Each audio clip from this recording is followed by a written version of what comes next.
amazing. And to do this, I want to talk about how we must create this change that we must. We've talked about what the system should do. We together should act in solidarity across borders. Climate justice is global justice. Those who contribute least to the crisis, often in the global south, must be supported first and not and most. It's not an act of charity, like I said earlier. Above all, we also need to build power from below. True systems change won't come from boardrooms or parliaments or from cabinets. It comes from people like you and I, from our communities, from across the world, demanding united and a future, unitedly demanding a future that belongs to all of us. And I want to end with this closing call. Today, by being here, we are drawing the line. We are drawing the line against what? Fossil fuels, inequality, exploitation. But more than that, we are drawing the line for something better, for an equitable and just transition, for diverse communities, genders, and future generations. And I want to end by saying that the line we draw today is the path that will walk tomorrow.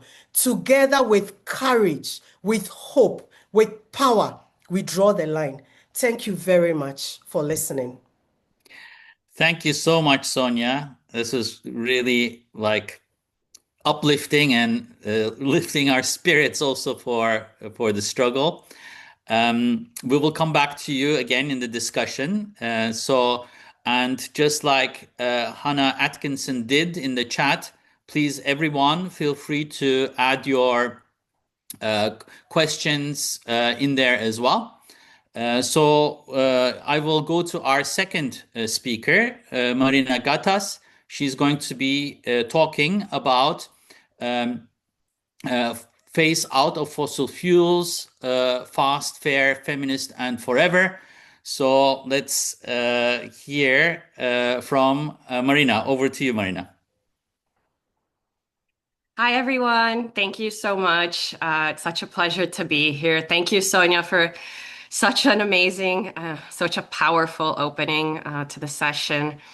And to all of you that I know and I'm recognizing from the names and faces here, it's great to re-meet you, and pleasure to meet the new faces here. I'm Marina Gattás. I am Culture and Public Policy Lead at the Wellbeing Economy Alliance, and also a co-founder and co-director of the Brazilian hub Outra Economia.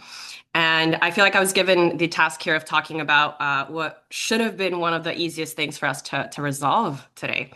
And yet one of the most stagnant ones, which is phasing out fossil fuels for fastly, fairly, through a feminist lens and forever, shutting down polluters, building renewable energy systems that work for people and planet, shifting from high carbon agro-industrial farming to agroecology and sustainable, resilient food systems that prioritize health, staple food production for domestic consumption, and the right to food. And what this campaign is beautifully doing is asking us to call out enough is enough, right? This is no news to us. It's been 50 years since limits to growth. And most recent data show that it will take rich countries 220 years to reach the 95% reduction in emissions expected by the Paris Agreement. And the problem that we're seeing is that these efforts to transition and to call an end to these destructive, extractive means of production is that we're not really stopping harmful activities. We're simply trying to build out a parallel system of sustainable, agroecological, renewable energies, and running those in parallel.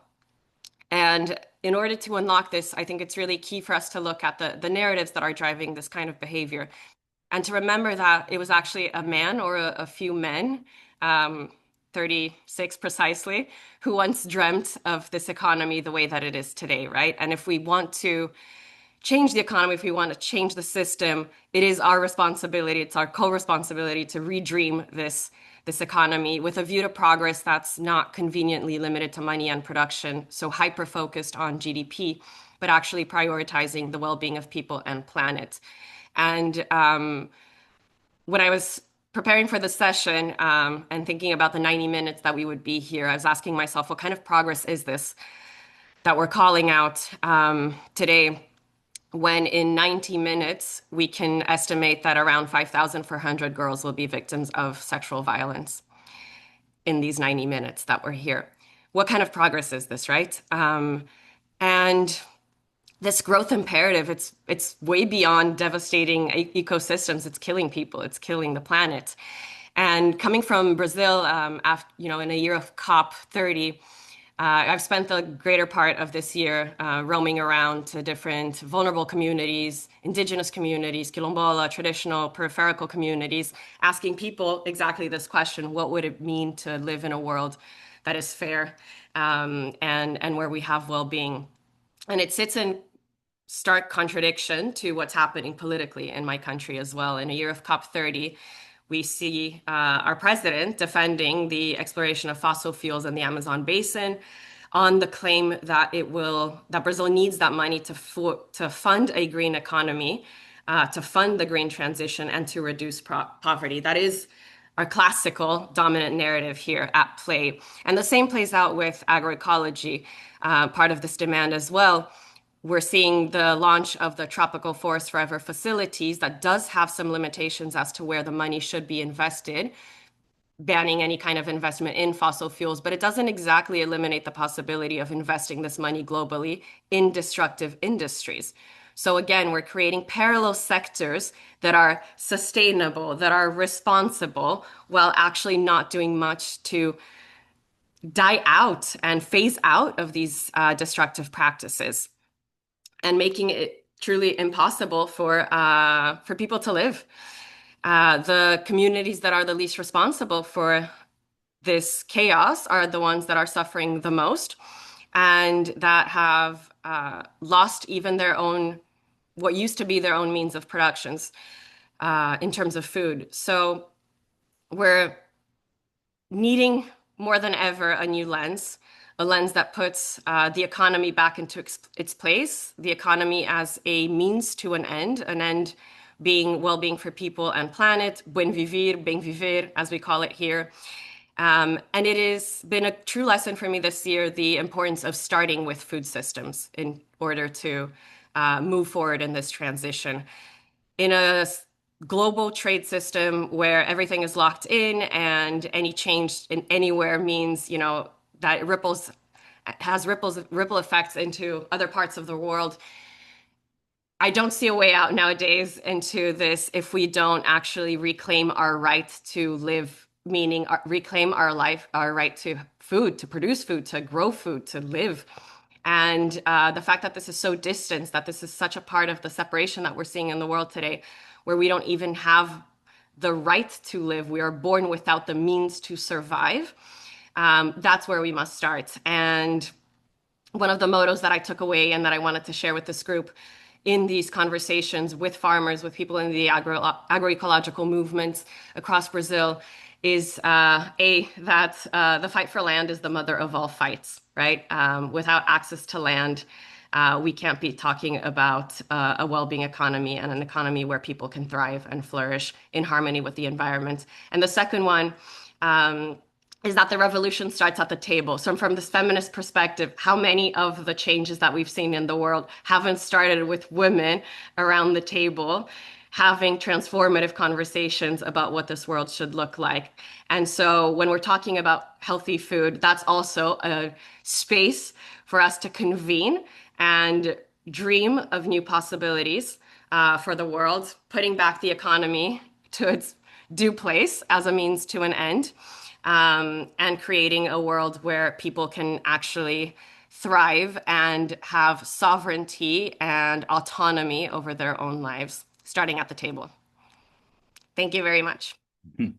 Thank you. Thank you, Marina, especially for highlighting that really fossil fuels kill incredible amount of people. I mean, there was this research that came out in Nature just, I think, last week, which shows that out of any of the 14 largest fossil fuel companies cause 50 of the high, extreme heat waves, and essentially kill kill people. It's like it makes and the link is known quite well. 500,000 people per year because of extreme heat is just unbelievable if you think in terms of numbers, and that's proven now by an article in Nature.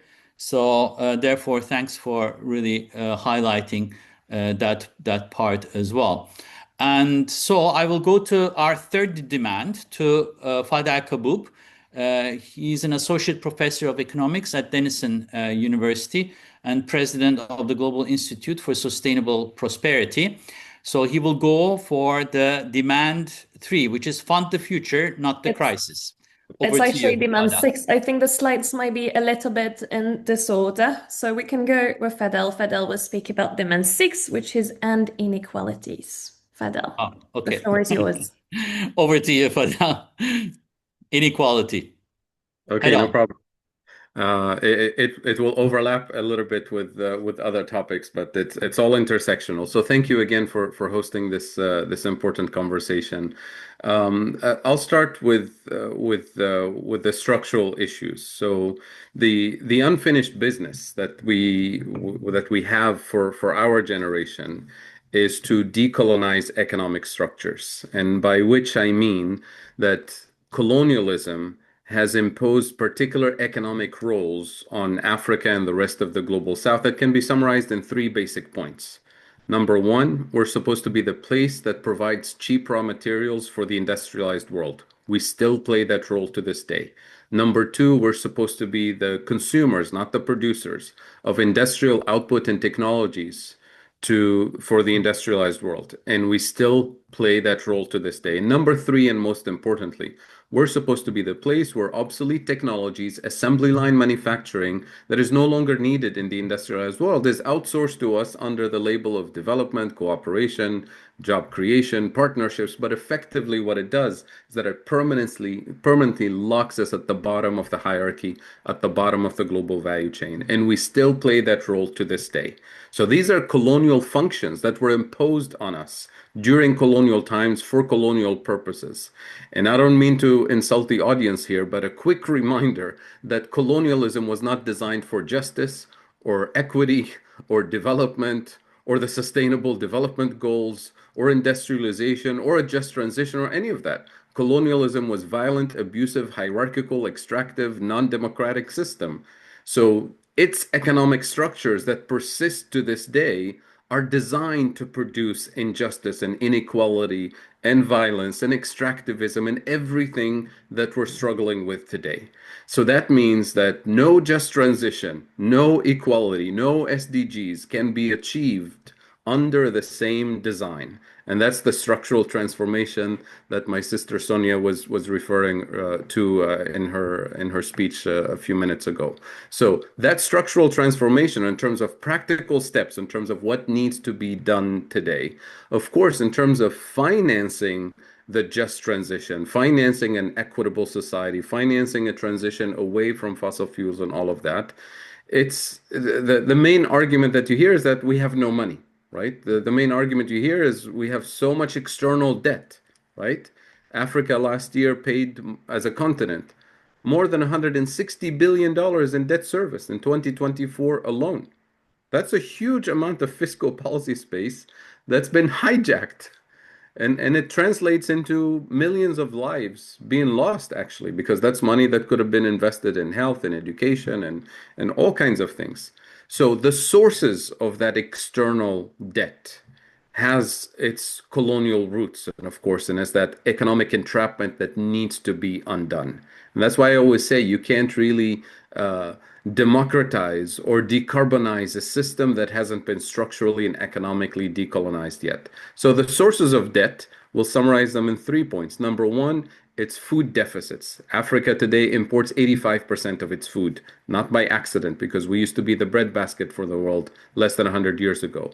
Number 2, energy deficits. And here I'm talking about the old energy system, the fossil fuel system. We can talk about the new energy system. We're moving into the same trap as well.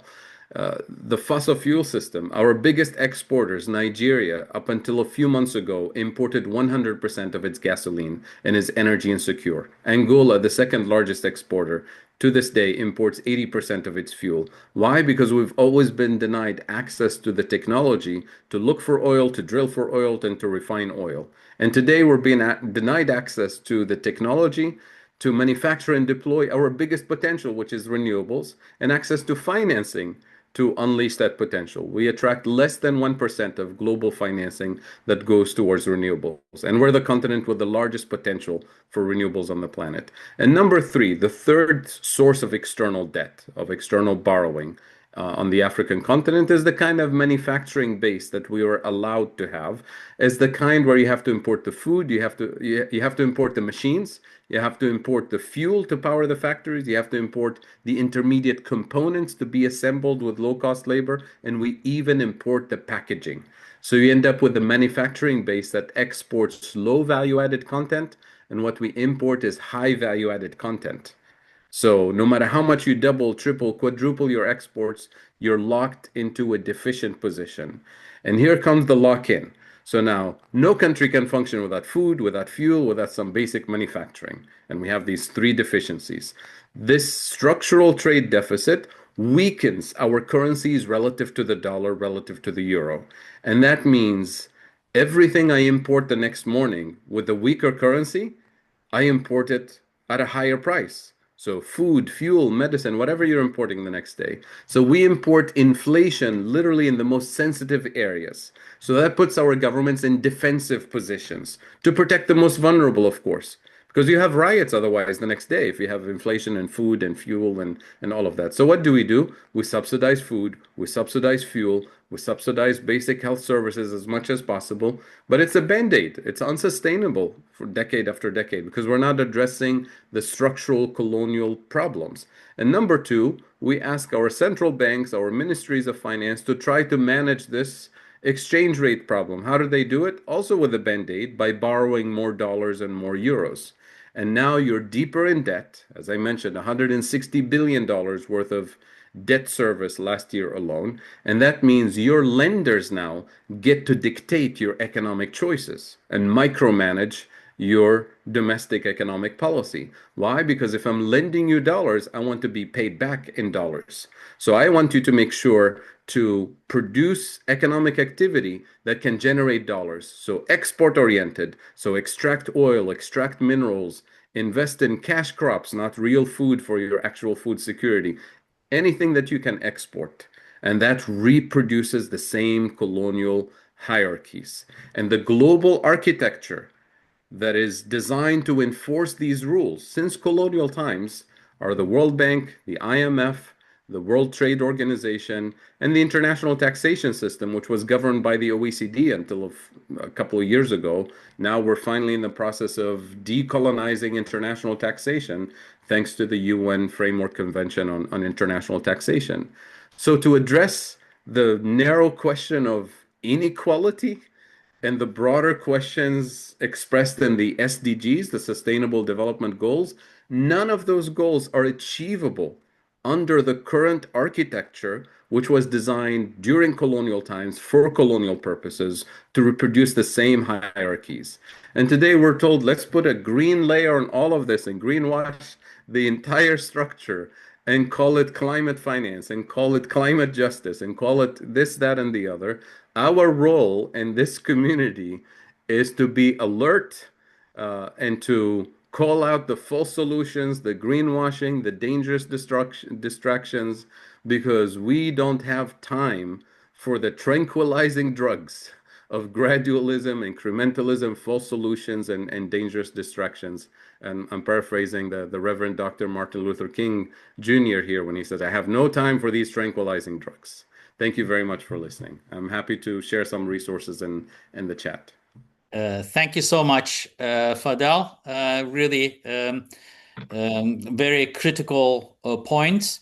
Of course, now comes the challenge of designing non-extractive finance and how this non-extractive finance might actually, eliminate these some of these inequalities. and how do we design that, and how do we make that possible, is a challenge that remains to be, I think, outscaled as well.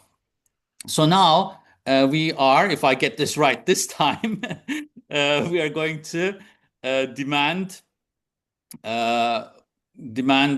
for by Paula, and Paula is the CEO of Seeds for Change, and it's all about reclaiming the commons. Over to you, Paula. Thank you. Thank you so much. And hello, everybody. Good morning, good afternoon, good evening from wherever you are joining us today. Thank you to the organizers for inviting me to this really important conversation. And thank you to my co-panelists and Sonia, Marina, Fadhel. I mean, your words are really inspiring, and I just want to keep on listening to you. So it's really amazing. And it's such a great opportunity to be here. I'm going to be reflecting, as Uygar said, on demand number 4, which is to reclaim and respect the commons and territories and restore the earth. I am speaking from my own journey. I'm Peruvian. I've been working for more than 20 years alongside indigenous peoples and local communities all over the world, basically in Latin America, Asia, Africa, and now here in Europe, where I'm based. In all these places, I have seen how the defense of land and life is not only about laws and policies, but also about the stories that we tell about land, people, and the earth itself. So reflecting on this demand, I start looking at where are the opportunities? What can we do? What are we doing and we don't talk enough about? So let me reflect a little bit on what I call enablers and opportunities. And because reclaiming the commons is not just a vision for the future, it's already happening, it's happening today. And there are concrete enablers that make that possible. We can start by talking, for example, for legal recognitions of rights. In my country, I'm from Peru, as I just said, there are communities like the Quichua community, for example, in Puerto Franco, that has won a historical case recognizing their territorial rights inside a national park. I mean, this decision shows that it's possible to connect conservation and indigenous rights, and they don't have to be in conflict. The narrative of conflict is not always true, and that we must work together and go hand in hand. We have a similar case in Sweden as well, where I live. I'm Swedish as well, but I'm Peruvian in my heart, and I've been Peruvian most of my life. In Sweden, the Sami community also have been affirmed as rain herders, and they hold legitimate rights for hunting and fishing in their territories, and the boundaries have expanded as well. So it's not easy. The journey of legal recognition of rights is long. It can take decades, but it's also a tool. Law can be a tool that can help us achieve justice. We can also talk about community-led restorations. There are examples all over the world, but if we focus, for example, in India, in the Himalayas, we know how degraded hillsides were brought back to life by communities planting. And we can see the same in Sweden, where communities have brought together farmers and local stakeholders to restore wetlands, for example, that now buffer communities from floods. So that community-led restoration is working, is happening, and we don't talk enough about it. Science and evidence. I mean, study after study confirms that indigenous peoples have said for generations, right, that where there are rights, when the rights are secure, forests stand, biodiversity thrives, and carbon is stored, because that's how they live. That's the buen vivir. That's the way that people live in harmony with nature. They don't need to be told. That's how it's been done for ancestral, and they keep on applying those practices. And today, science is recognizing the value that these communities bring, the knowledge. And these are not abstract opportunities. I mean, these are really living examples of what is possible when communities lead. Now, enablers are not only legal or financial. Narrative matter, and we have talked about narrative as well before. I think, Marina, you were referring to different narratives. Narrative matter deeply. Narratives shape the way society believe what is possible. And for too long, as my co-panelists have said, the dominant narrative has been extractivist. Land and water treated as commodities, communities seen as obstacles of progress. To reclaim the commons, we must reclaim the narrative.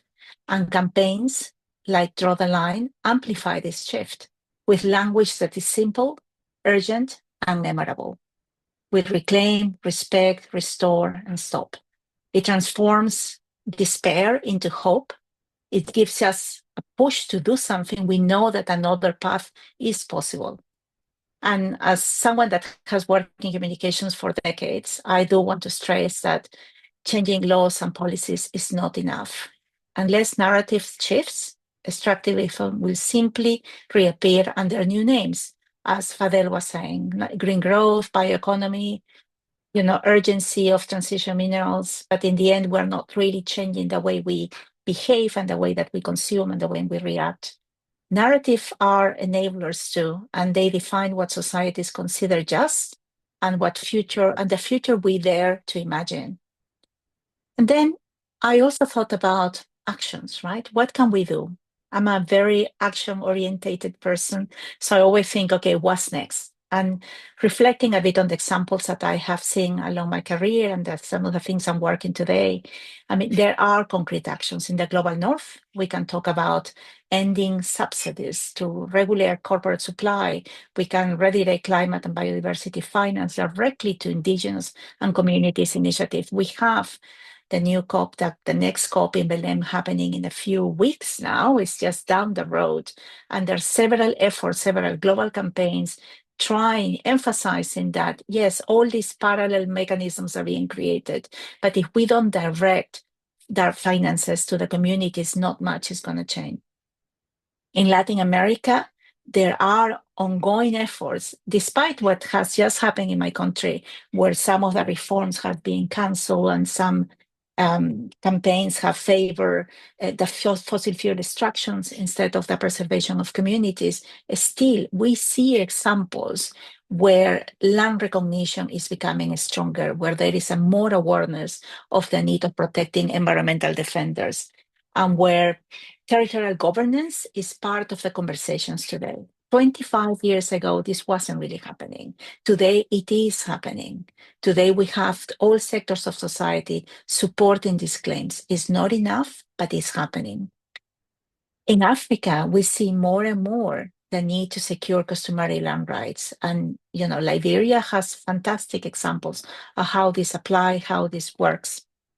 This is still a long way to go, but there is a huge opportunity to connect, to link preservation, customary land rights, ecology, livelihoods, and to build all that hand in hand. In Asia Pacific, we also have, for example, in Papua, efforts to support agroecology and to really bring the knowledge of traditional communities there as a way of improving the whole society economic development just by incorporating those practices. And as global citizens today, we need to encourage our governments to ensure that trade, climate, and investment agreements embed the protection of the commons. There is no other way. There is no other way of moving forward than reclaiming the commons to ensure a future of food systems, as has been mentioned already, water security, climate stability, and cultural survival. I mean, we can already see it, that if we work with communities, if we amplify their voices, if we sit communities at the table of negotiations, good things happen, better things happen. And if we can do that, we can say that we are working towards reclaiming the commons and restoring the earth. Yes. Thank you. Thank you. Thank you, Paula. This is fantastic. Especially, I love how you highlighted like all these initiatives all around the world, right?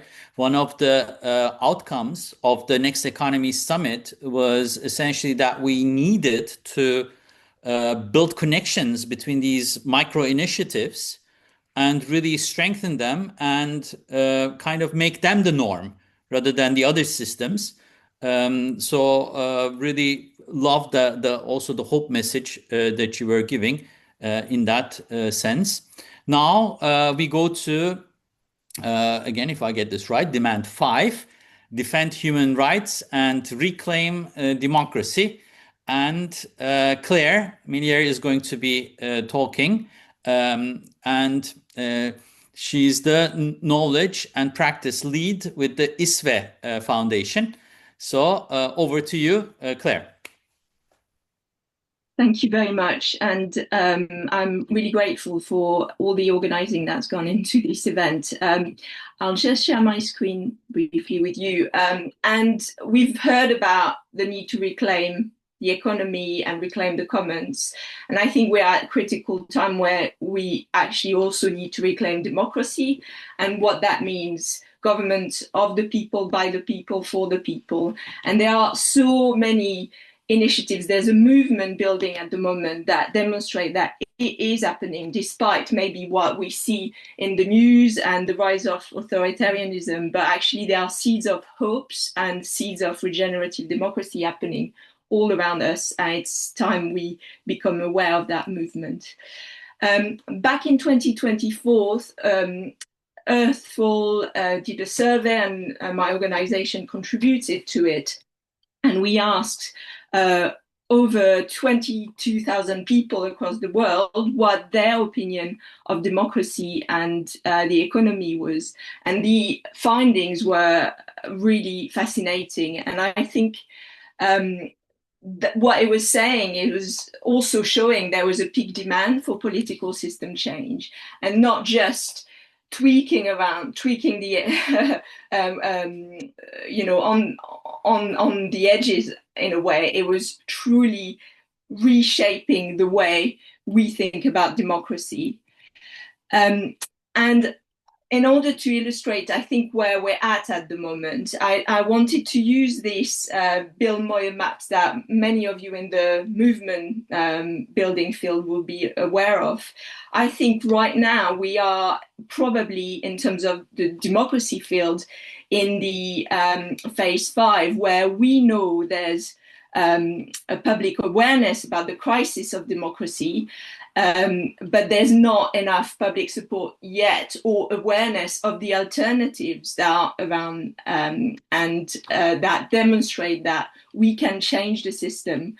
And this is where I think what we mean by current democratic innovation. So we see the seeds, for instance, in my field around deliberative democracy and participatory democracy. We can see the seeds of change, but there's not the establishment of what I would call the governance system change. And here, where I would say we can shift, and where we see the change happening, is initiative like, for instance, grassroots community assemblies that are happening all around the world, often tied to the commons movement, actually, where communities are self-organizing for decision-making and resource stewardship. And our work with the Global Citizens Assembly is to try to support that movement to get a sense of what it is. And this is what we're aiming to do for COP30 with the support from the COP30 presidency in Brazil. And this is an invitation really to all of us to join in that movement, because for the economic system to change, we need to stop the current representative democracy limits of short-termism, vested interest, corrupting the system. And we need to support people to reclaim democracy by creating the alternative system in their community, and using the analogy of Buckminster Fuller, where you create the alternative model that makes the existing model obsolete. So we are at this time, and I think it's happening. We just need to become all aware of this movement.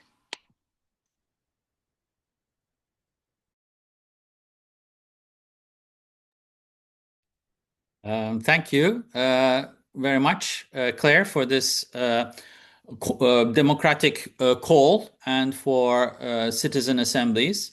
It's so important because at the end of the day, it all rests on, having the citizens having the right, essentially, for the decisions that are going to affect them.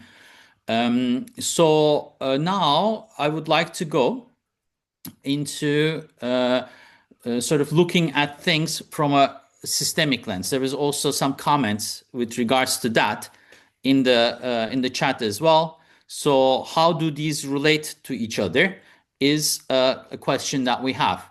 So we are at the Reclaim the Economy webinar organized by the Wellbeing Economy Alliance and Earth4All.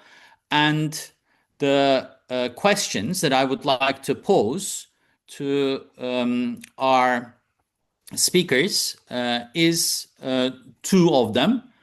Let's start with the first one and gather some reflections from you. What are the interactions between the solutions and the opportunities that you have presented? Obviously, all of these demands are in a relationship with each other, and they don't stand by themselves, but they will affect each other as well. So what do you think? What are the interactions? How will they sort of encourage each other? Any ideas from the speakers? So please raise your hand or just jump in, please. Sonia, Fadhel. Yeah, I can start as of. I think that Fadhel made a very important comment which addressed colonialism as a root and also the way the system has been set up. And I saw a comment in the chat, which is like it's been raised from the beginning. And so when we are talking about system change, it means that overhauling everything. But the question is, for me, the whole interaction is there that will, political will and willingness to do that? For me, mine is not even a solution or just my thoughts and worry that will is not there. And what we are seeing increasingly is a rise in nationalism and looking inwardly rather than looking at the past, looking at solutions that are fair. And so I want to just leave it here for my fellow panelists to pick it up. Because if we are looking at a very just system, which looks at the root causes, where there is fairness in how we trade, in how we produce, in how we manufacture, something will change. And also not penalizing countries for looking at green and also looking at clean sources of energy. Because, for example, in the developing world, you are looking at 10% more compared to in the global north, where you are looking at just 4%. And so we need systemic shifts. And that systemic shift will have to continue. And we must continue putting the pressure. If not, it's not going to end. Thanks. Thank you. Thank you very much, Sonia, for this. For our listeners, please participate and feel free to put your questions into the chat. So I will be following them and asking them to our moderators. So if any questions you might have, please feel free to put them into the chat, and I'll ensure that they all, hopefully most of them, get also answered. So yeah, interactions. How do these interact in the system? Any other speaker that would like to jump in?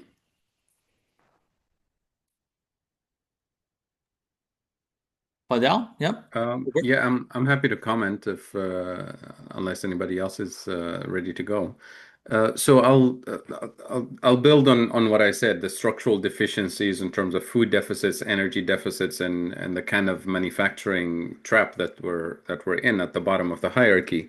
The solutions sort of impose themselves, and they happen to be coincidentally climate solutions and decolonization, economic transformation solution. So number one, we have to invest in food sovereignty and agroecology to restore our actual food security, and that means you invest in native crops as opposed to the cash crop system that we're locked into today, which has huge ecological problems associated with it.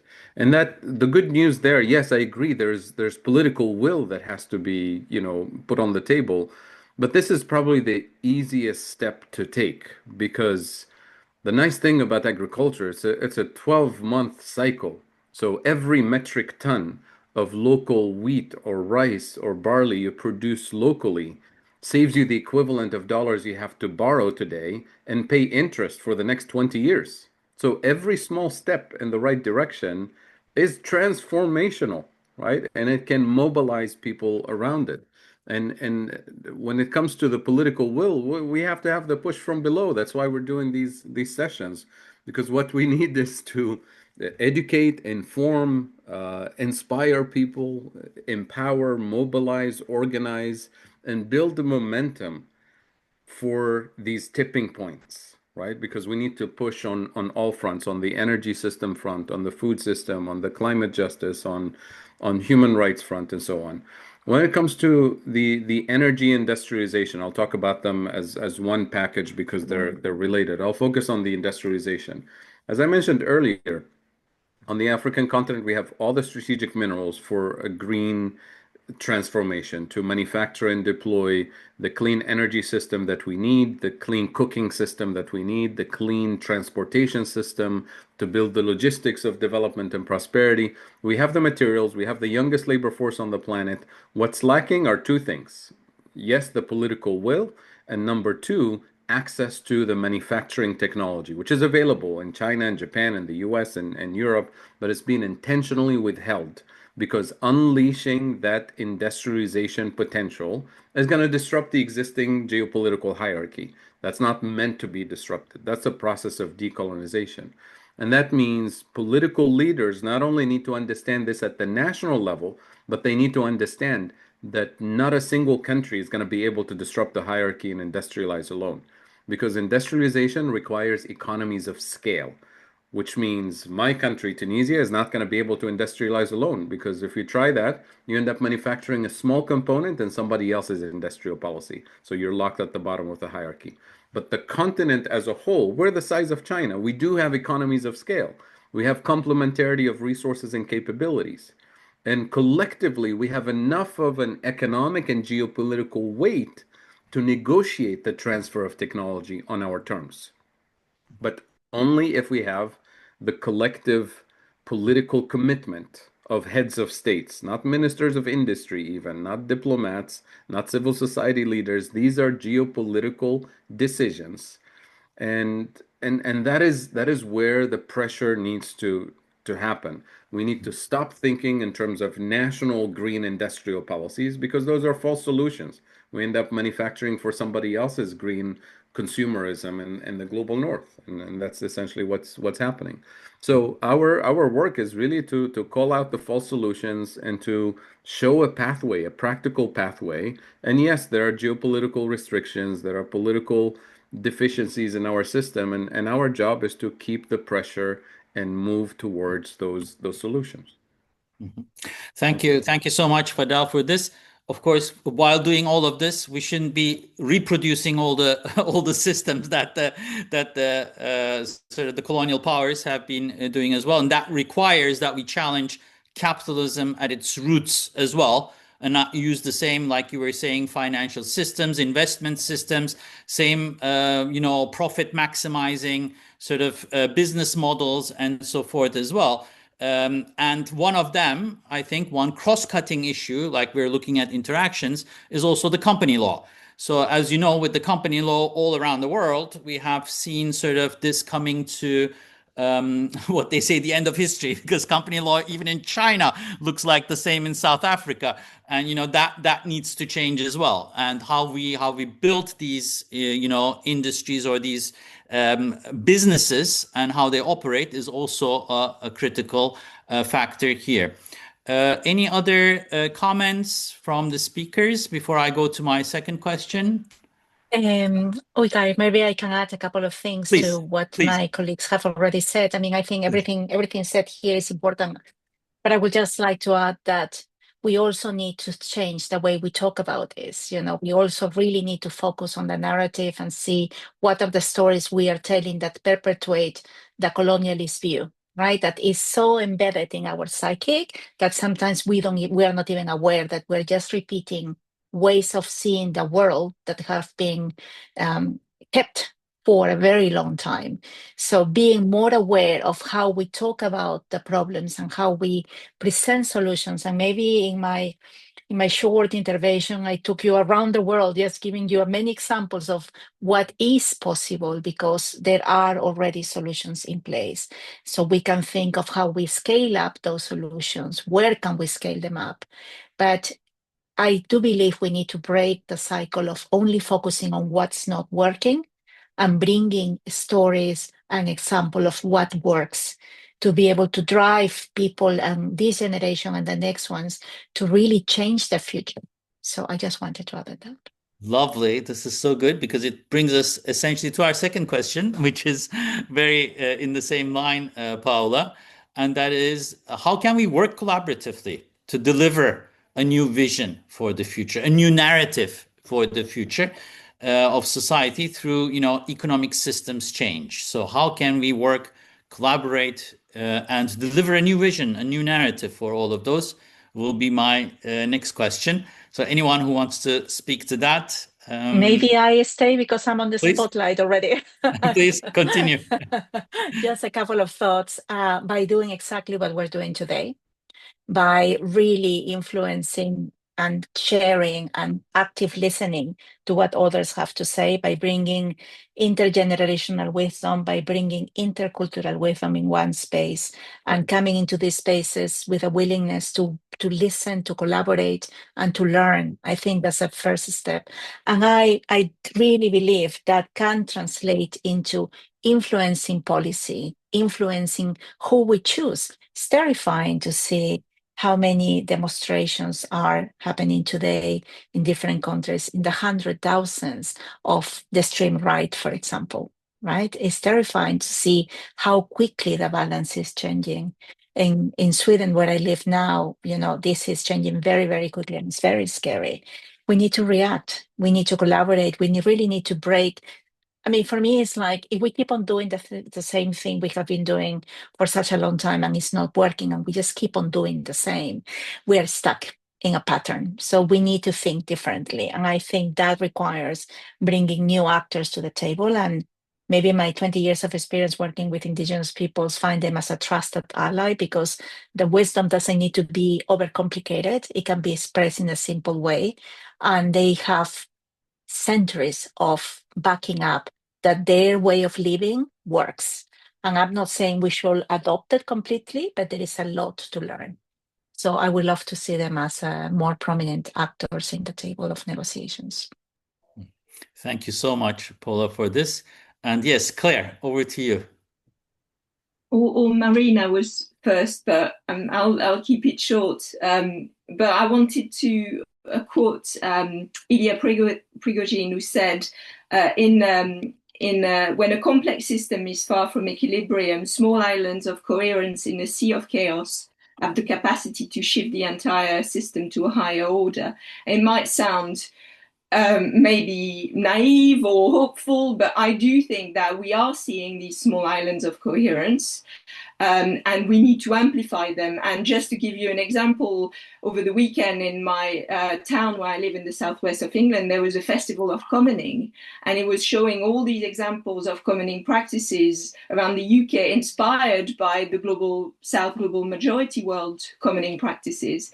And I do think that's what we need to support each other to do, is bring this knowledge into our global minority practices as well, and share them and amplify them. And this call is, for me, a perfect illustration of the work we're trying to do. Yeah, absolutely. That coherence and coming together in this meeting. This is exactly what we were looking for at the Next Economy Summit as well last week. I mean, we had people like, Business Declare, Catalyst Now, Donut Economics, Economy for the Common Good, Ecolise, Global Tapestry of Alternatives, Greenpeace, International Degrowth Network, Oxfam, Social Enterprise World Forum, Nonprofit Ventures, Post-Human Lab, Partners for a New Economy, Post-Growth, Purpose, Reaction, SECAM, Wellbeing, World Fair Trade Organization, Wellbeing Economy Alliance, of course, all of them together, and cohering. Exactly doing what you were saying, cohering together, plotting together, getting to know each other, sharing their examples, and essentially making all those ties and bringing them together. So through the Wellbeing Economy Alliance, we'll make sure that all of that has come out will also reach you. But Marina is waiting for a while now. Sorry for that. I just got overexcited. Over to you, Marina. No worries. This is an amazing conversation. Thank you so much. I wanted to comment on something. It does still speak a little bit to the last point, but obviously bringing it together what we can be doing differently or more of. And less of as well, which is, when we're sitting with this question of, in the previous question that you asked about how these things connect, right?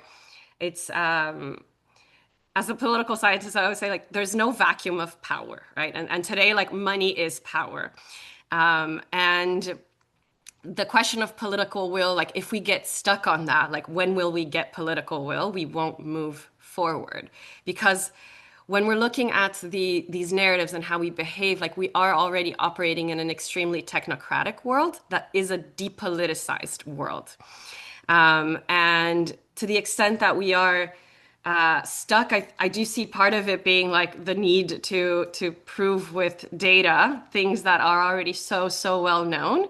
And as movements, I see that we get silenced by that imperative as well. And I was reminded, recently, a couple of days ago, Generation Z toppled the government, right? And someone cited here too, Martin Luther King. Those aren't people that started movements with research papers, right? And with more evidence that fossil fuels are burning the world to the ground. It's people coming together with shared identities, shared stories, shared visions of the world. And that's where I see that the work is still very much needed. It's in building power. It's in having conversations with communities. It's with being good allies to the planet and to people. And that's where power will come from. And also realizing that, through those connections and the weaving of the different movements, the different islands of coherence that we have, we can remind ourselves that change is already happening, that a different way of existing in this planet has already resisted to the changes of capitalism as well. And they still persist, they still resist.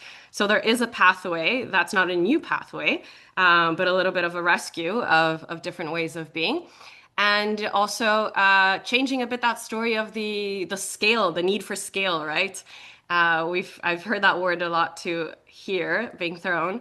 And building local power, I think, is where the key to unlocking this is, both in the sense of shifting mindsets, but also in allowing us to learn through differences and create a more balanced ecosystem as peoples too. Thank you so much, Marina, for this. And we'll go to Sonia. Over to you, Sonia. Thank you. Just two things. As you're all aware, we are actually draw the line. That's what we are doing right now. When it started, it was like, are you crazy? How are we going to bring all the issues under one? And so the smart way for doing that was to look at This World is Ours, which is massive as a theme, and have different specific ones from June on the economy, right now on all the intersectional issues around climate justice, and moving to COP and the rest. And so what it tells me is that once we are one, united in purpose, ready to collaborate, put behind us logos and egos, let me say that, we are ready to actually do something really powerful. Someone asked me a question, but how are you able to get a central key axe for a political win? And the answer is that at this time, because you are working across geographies, across sectors, what is important is to come together with the strength of the movement. It is missing. Over the years, since the pandemic, we haven't seen the movement come together this strong. And so that is required. As for the specific political wins and policy wins, each sector can push for it based on one, their realities, their locations, and all that. But what we need right now is coming together as a movement. Change the narrative, make it clear that we are still there, we are strong, we are not giving up. Like my colleagues in the Pacific say, we are not drowning, we are fighting. And so in the same way, we need to make it clear that we are fighting, we are not giving up. And for us, that is really critical at this stage. So that is how we can come together. And there are many more times ahead. COP is coming. You don't need to be in Belém physically to join. We have October, the spring. So every time there's a key moment, ask yourself, what can my organization do to contribute? What can we amplify? What can we push? Because the narrative is not going to change till we all get together with all hands on deck. Thank you. Thank you so much, Sonia, for this. Of course, all of these demands are not linear or separated, right? They're all interconnected in many ways, and they affect each other. They're kind of like circular.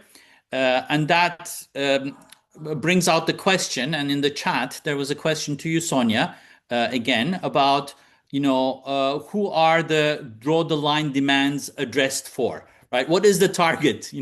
From a campaigning logic, who is going to do these demands and put them into reality, and how do we address them, and how do we get them, and how we deliver the message? Is kind of like the general question. If you can, of course, it's a big question, but if you can make it small.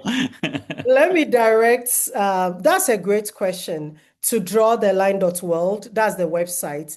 If you go there, you will see that there are over 70 organizations behind Draw the Line. Now, what is the connective tissue? The key demands. Each organization is responsible for pushing the specific campaign, advocacy initiative, inside track, where you are pushing and lobbying for your part of it. Let me use this proverbial African approach, where it is said that different parts of the elephant stands for different things for different people. Someone holds the tail, it's like a rope, the leg of the elephant, and it's like, oh, this is a tree stump. The side of the elephant is like a wall. And so whilst Wellbeing Economy is looking at the economic side, 350 is not going to back down on the fact that we are at risk of 1.5C. We need to still be at 350, even though we've exceeded and we are fighting. So every organization looks at the key demands. And we are a lot of organizations with networks. And we look at the opportunity ahead. Some of our movement partners and collaborators were in Spain, some were in Bonn, some are going to Belém. We've met with the COP president, for example, during the Renew Our Power training in Brasilia. Different things are happening. And so every organization has a key ask that they are pushing for within their campaign. And the united thing, what unites us and puts us together is the Draw the Line hashtag. But we have many more hashtags. And so that is how we approach this. It looks chaotic, but it's not. It's been deliberately set up like that because that is how we come together as a movement and fight. Thank you. Absolutely. Your message is reverberating in the country where I am from right now, Turkey. We're having many actions with regards to that under 350 Org's organization. And like Simon says, everyone is leaving behind their logos, leaving behind their egos, and coming together with the Draw the Line together, which is really fantastic. So there's another question, and I think it is given, what we have in this, in our geographies, in many of the majority world geographies, is something what we have a trauma, right? We have endured significant harm. And the question from the audience is essentially, how do these, demands address trauma and address like what continues to happen through colonialization, essentially? That's the question to our speakers. If anyone would like to address it, please, the floor is yours. I'm happy to maybe give an example of how we approach it in our world of our practice of deliberative assemblies.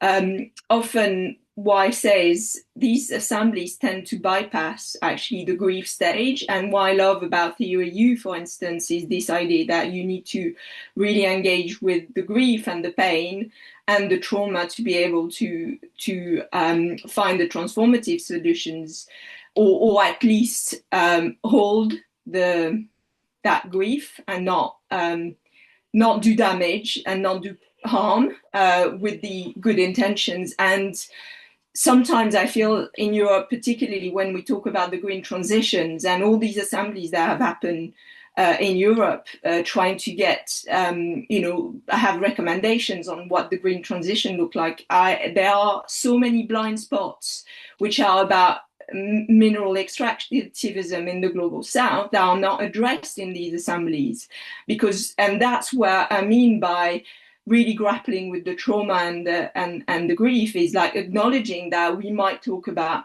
green transition, but actually what does that mean for rare earth and resource extractions in other countries. So we need to be really honest and do justice, I think, to that. And it takes self-reflective, personal, individual practice and collective work as well. And I'm grateful for that question, because I think it's a journey we all need to do and be on. Thank you so much, Claire. Anyone who wants to jump in before I go to the next question? That was Kit from Western Australia who asked that question. Okay, so I'll go to the next question. Sorry. I have go for it, Marina. I was a bit slow here with my microphone. I think that question is a really important one, and I honestly I don't think we have a straight answer to it. And I would love to hear more if anyone knows here about examples of how these things are treated. I think there's a layer to the trauma that's evidenced by reparations, but that's not all of it either, right? I think memory and reparations is an important step in healing trauma, and to the ability that we are shifting our narratives and speaking of the deaths and the grossness of the system. I think we do service in recognizing the pain, and that's step one. But I do believe that a lot of the solutions that we're talking about, to the extent that they are community-based, that's also very important in healing trauma, right? But yeah, so putting first any community initiatives, as well as that layer of the inner dimensions of transformation that are needed as well in this process, not just the objective material ones. Thank you so much, Marina, for this. I hope you're all following the chat. There's some really great conversations going on in there as well. And Janice Cox actually asked a good question, and then there was some discussion where Marina also got involved and so forth. So Janice, could you open up your microphone and maybe voice what you have written there for everyone? And then we ask your question to all the panelists. Is that possible? Janice Cox?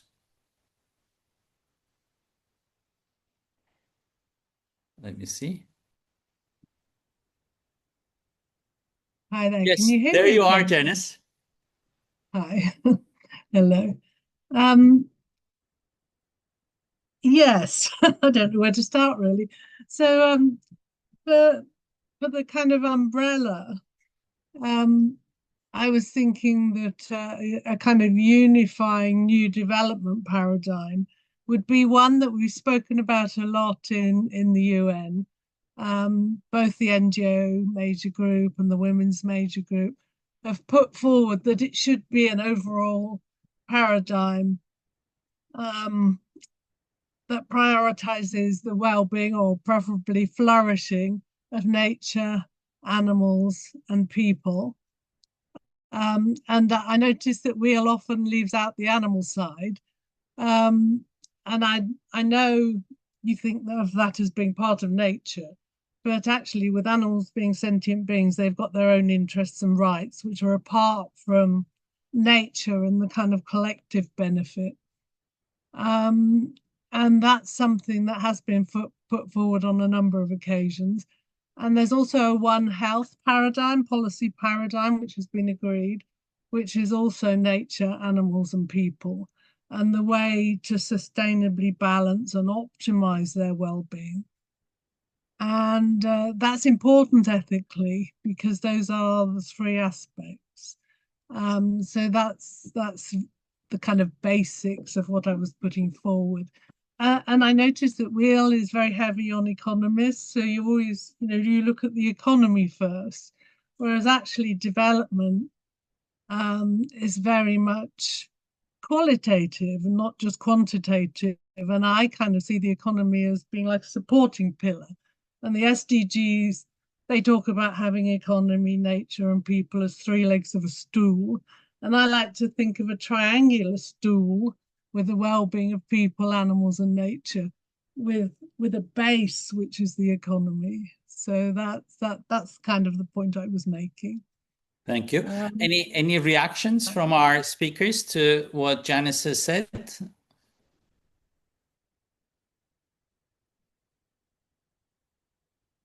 Anything you'd like to add or reflect on? I did comment on the chat, but I love the provocation, but where it really brings my mind to is actually in like a separation that precedes everything, which is the second that we as Homo sapiens decided to call ourselves people, not animals. And that comes like way before any sort of other type of categorization that we've put forward. I mean, I think that given in a within system, once we are already seeing ourselves as separated, I'd be all in favor of adding animals, but it does bring me back to that original story of separation, right? Where most of the problems that we're seeing come into place and is at the core of this anthropocentric catapulting into destructiveness and extractivism and the sense of ego and superiority and all the things that have been mentioned here. On the economy part, though, I do the reason we emphasize the economy is also through this integrated lens of ecological economics. So not necessarily, the economy as a separate area of development than human development, but really understanding the economy as the ecological integration of all these different spheres of life and how we produce and provide in this world, taking all of that into account. So more of like an embedded economy perspective as well. Thanks a lot, Marina, for this. So let's go into some closing thoughts. So I'll give the speakers each like 2 seconds. Sort of give your closing remarks, and then we have some announcements to continue with. So who'd like to start? So maybe Paula, would you like to start? And then you choose someone else. Right, love to be thrown into the pool. That's great. I was trying to write my sentence, and I go back to narratives. I mean, change the narrative, bring new actors, start with a white page, and say, okay, how do we move forward? And let's see, Sonia. Yeah, thanks. I want to also conclude by just addressing what Arnold has put in the chat. Really interesting perspective. And so your target depends on what your problem is.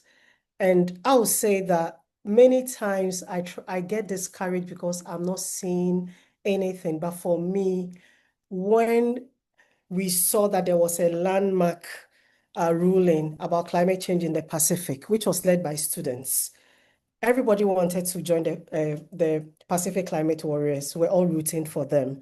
And so what it tells me is that the system still works, but not the way we want it to. What it means is not giving up. We should still keep pushing. Yes, we gave up virtually, let me say that, in our hearts when we're going to Dubai for COP28. It's like, oh, we are not going to get a breakthrough, oh, this. But then we kept pushing. It's happened with many things that we see. And so what I would say is that depending on your target, don't give up. Communities have fought for years and they have not given up. And so that is what we should do. Thank you.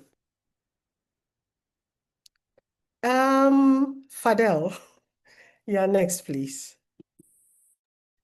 Well, thank you all for this wonderful discussion. I'll just close by saying we just need to keep mobilizing, informing, organizing, and empowering people with this alternative narrative about the structural issues, the intersectional issues, and building power. Because as I expressed earlier, yes, the obstacles at the end of the day need to be addressing the lack of political will, or the lack of political courage, I should say, to move us into a world that is decolonized, that gets rid of the colonial hierarchies that persist, and a world in which the global majority is at the center of a new international economic order of peace, justice, and sustainable prosperity.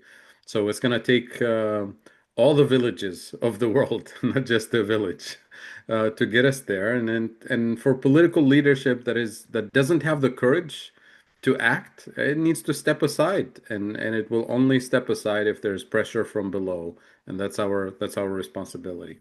Thank you again. Thank you, Fadhel, and I'll say Claire and then Marina. Thank you.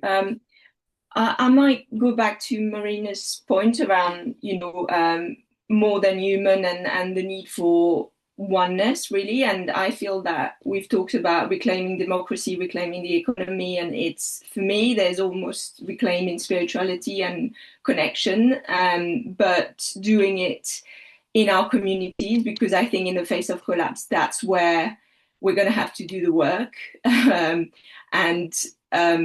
connecting with neighbors that we don't agree with, and being comfortable with disagreeing, but respecting each other and addressing polarization. That's, I feel, we're going to have to do the hard work, one conversation at a time almost. And Marina. Yeah, I guess three things. In the spirit of draw the line, as in do no more harm, is one thing that I take. If you have power, do no more harm. If you don't have power, remember that you are the economy too, and we are the economy. We are the system. There is no system without us. We're the ones giving it a name. And then thirdly, I think the orienting principle, which wraps everything here, which is in right relationship to ourselves, in right relationship to people, to all life, and to this planet. And I think that if we take every step of the way with that in mind, we'll get much further. Thank you so much, Marina, and also for this sort of life emphasis. That's also what was one of the emphasis that came out of the Next Economy Summit last week, was that life essentially was the essence, and that, looking at it from that perspective was really kind of a guiding light. So thank you so much for this. Everything has been said, so I'm not going to add anything, because everything that has been said here just comes together so well together. All those demands for systemic change need to happen. And then once we have that systemic change, then that's when life flourishes. So therefore, let's go to our announcements and then close our session. I will give it over to Francis and then to Lena, and then we'll close. Francis, over to you. Thank you so much. I am going to take it from here. So thank you all for joining. I want to thank our speaker, Paula, Claire, Fadhel, Marina, and Sonia, and a special thank you to facilitator Uygar, who has agreed to join us, even though we are so close to just wrap up next Economic Summit. Really things happening very quickly. We wanted to add a little additional point. If you can go to the next slide, please. The Wellbeing Economy Alliance, together with Earth4All, will be convening an action week, and we invite everyone to participate. It's going to be around this very same themes. It's going to run just after the Davos Summit, so very economic-centric week, and we invite you all to participate. My colleague Francis is going to pop some registration link in the chat if you would like to join our public information sessions. This is where we will be introducing the Action Week and explaining exactly how you can take part. That can be both as just a citizen or as an organization joining us there. So everyone is welcome there if you would like to continue this conversation. And of course, another great way to continue this conversation is to hop onto the Draw the Line website that we have posted throughout this webinar. We encourage you to go check if there is an action near you. If there isn't, how about convening one and go check this fantastic action week, as there is plenty of other things happening. So we encourage you to have a look and participate for Draw the Line. Thank you again to all our speakers. Thank you to Uygar Özesmi, our facilitator. Thank you all and have a lovely rest of the day or evening. Thank you all. Thanks. Bye, everyone. Thanks for coming. Bye-bye. Thank you so much. Bye-bye. Thank you.